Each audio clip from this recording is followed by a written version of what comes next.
Hello everyone, welcome back again to my channel. So today I am going to be diving into an important update for anyone already living in the UK, most especially the students, the graduates and visa dependents who are looking to work in the healthcare sector. The healthcare sector in the UK is very diverse. Okay, there's actually a new rule from the UK Home Office which is actually coming into effect on the 22nd of July 2025, and it could change the game for how you would switch to a skilled worker visa. Okay, it all comes down to one thing: a 3-month work requirement with the same care employer before you apply. So let me break this down to you step by step, and I'm putting out a disclaimer: I am not an immigration advisor. Okay, let's dive in. Hello everybody, welcome back again to my channel. My name is Wemimo and I'm also known as Stat Mom of 5 and also known as TMO5 Kaniko. If you are new to my channel, welcome, and if you're a returning subscriber, thank you so much for always coming back. And if you're yet to subscribe, what are you waiting for? So let me take you guys through this 3-month rule. Okay, so now the 3-month rule, let me give you the official change, and I'm sure you guys already know. Everybody and their mama, they're all talking about this. So one, if you are inside the UK on a visa like a student, graduate or dependent visa, and you actually want to switch your visa into a care worker or home carer job, you will now need to actually prove you've worked for the same sponsor for at least 3 consecutive months before you actually apply for your skilled worker visa. Am I making sense?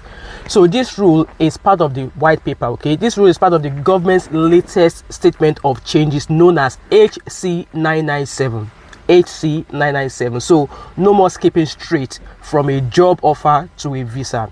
You have to put in 3 months first. Okay, you have to put 3 months first. So who are the people who are going to be affected by this? Okay, so if you're going to be affected, I want you to listen carefully. If you are inside the UK on a student visa, a graduate visa, a youth mobility scheme visa, or you are a dependent and you're trying to switch to a care role, yes, this rule will apply to you. But if you're applying from outside the UK, or you're already on a skilled worker visa and you're just switching your sponsors within care, then you are exempted. Yes, you are exempted. Okay, so this change, it is an in-country change that only affects certain visa types and only for care related roles. It's because of how our people are doing this COS thing that's causing this change. Anyway, let me give you guys a quick case study. So let's say, for example, Mr. Sunday, a very realistic example. Let's meet Mr. Sunday. So Mr. Sunday is on a student visa that expires this August of 2025. He now receives a job offer from a CQC registered care company to become a support worker in the UK. I hope you guys are following me. Obviously, you receive a visa. That's great news, right? That's great news. Well, under this new rule, Mr. Sunday cannot apply for the skilled worker visa yet. I hope I'm making sense, and I'm sure you're going to say, why not? Because even though he has the offer for the new job, he has not yet worked 3 full months with the sponsor. Are you guys feeling me? So even if he starts the job right after his studies end on the 15th of August, he can't apply for the visa until November 15, the 3-month rule. So that could leave him in a very tricky spot in terms of paying for bills, how he's going to do things. So I hope you guys are understanding. So this is why planning ahead is now absolutely essential. You need time. Okay, 3 months before that visa application can actually begin. Are you guys feeling me? Let me know in the comment section. So what documentation are you going to need? So I'm going to put a list of the documentation on the side there, but let me talk about it for you guys. So in case I know some people are they are visual people. So to prove you've met the 3-month requirement, you need to submit the following. So number 1 documentation you need to submit is 1, 3 months of pay slip, okay, from that employer that you've been there for 3 months. 2, your employment contract with the start dates and the role you started your job with. And then number 3, a letter from your employer confirming your continuous work in order to show proof of that 3 months. Number 4, and your certificate of sponsorship which actually match the job details. I know you guys are like, oh, this is serious. So missing any of this documentation could result in an application being rejected by the Home Office. So make sure your documents are consistent, detailed and up to date. Are you feeling me? Are you feeling me? So others will ask, why does this rule actually exist? Now you might be asking, and everybody will be asking, why is the Home Office doing this? Why is the Home Office doing this? According to officials, the goal is to protect the integrity of the skilled worker route in the care sector, which has actually now been cancelled, okay, right? There have been cases where people were given sponsorship without ever knowing, or where they were exploited by rogue employers. We are still talking about how some of our Nigerian people are actually making use of the certificate of sponsorship. Yes. So this new rule forces employers to demonstrate a real working relationship before sponsorship. And it shows that the applicant is genuinely engaged in care work, not just looking for a quick route to stay in the UK.